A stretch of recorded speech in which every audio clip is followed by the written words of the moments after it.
So it's time for another episode of Wine, Music, and Games. This is episode 8, I believe. Ooh. Yeah, so stay tuned. So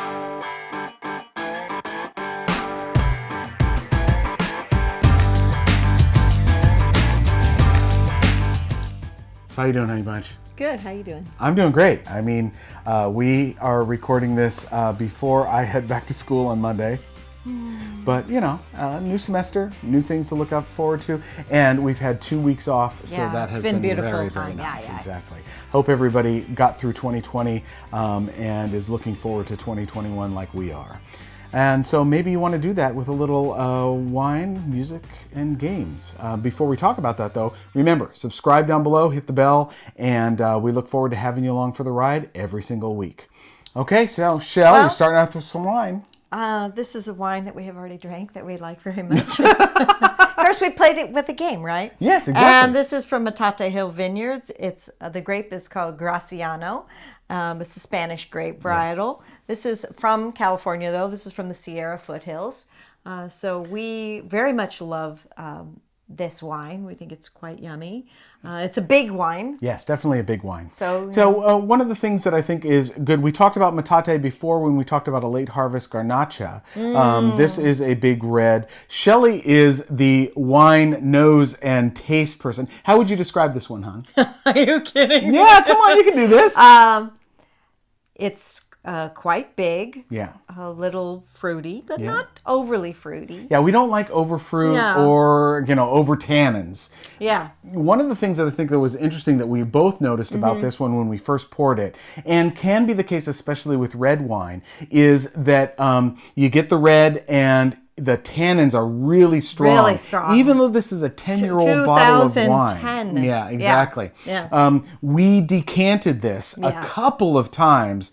And so first taste right out of the bottle, we're like, whoa, those tannins. We decanted it a couple times and you can immediately taste the way it smooths out, the way it just becomes that much better. So and it's much better when you have it with food too. Yeah. Right. So don't give up on a bottle of wine when you first pour it into the glass. Make sure that you have let it air and make sure that you decant it possibly, which really gets a lot of air into it. And that's what we did this with this, and it was really, really nice. Very good. Okay.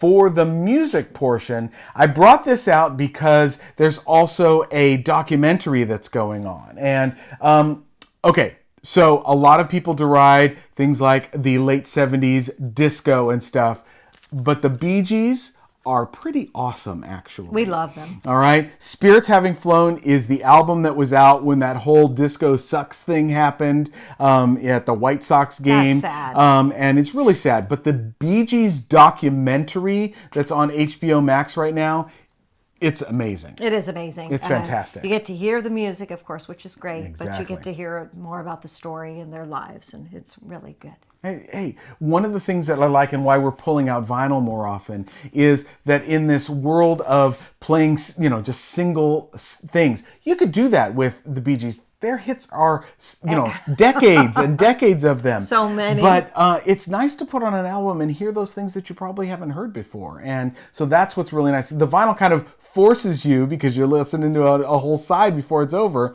forces you to hear those songs that you may either haven't heard in a long while, but or that you are just hearing for the first time. I mean, on this is Tragedy and Too Much Heaven, which are great, but then you get to Spirits Having Flown or Reaching Out. Great stuff. Check it out. Bee Gees, Spirits Having Flown. Awesome things. All right. The game. We've talked about this a number of times, but we just got this out because Parks, for 1 to 5 players from Henry Audubon, and 50 Keymaster Games is the publisher of this, is just wonderful and we got this going because as Shelley's going to hold up. Well, there was an expansion for the game. Exactly. The game was already great, but this just adds a whole nother section to the game and makes it even more fun.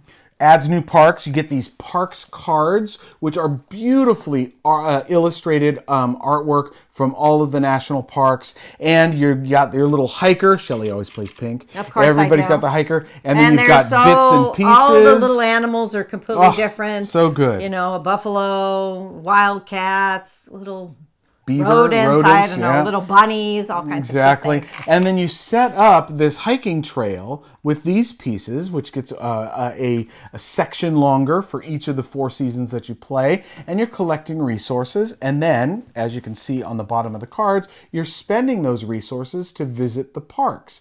Very straightforward, easy to understand, but really some cool strategy and tactics going on in this game. And as it says, it can play it solo. There's solo components in the game, but you can play 1 to 5 players. We love it as a 2-player game. It's fantastic. Fantastic. And again, that's Parks from Henry Audubon, Keymaster Games, and Check out the Nightfall expansion. expansion. Yeah, it's a Really lot of worth fun. the addition.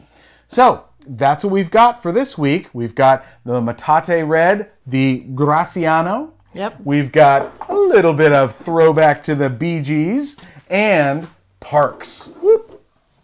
Parks. We hope you guys are having a good start to your January. We look forward to coming to you every week, and we hope you're enjoying these little discussions of a little wine, a little music, and a little bit of games every week. Make a comment down below. Tell us what you think. Subscribe and ring that bell so that we know that you're going to get a new episode every week. Take care. We'll see you. Bye. Bye.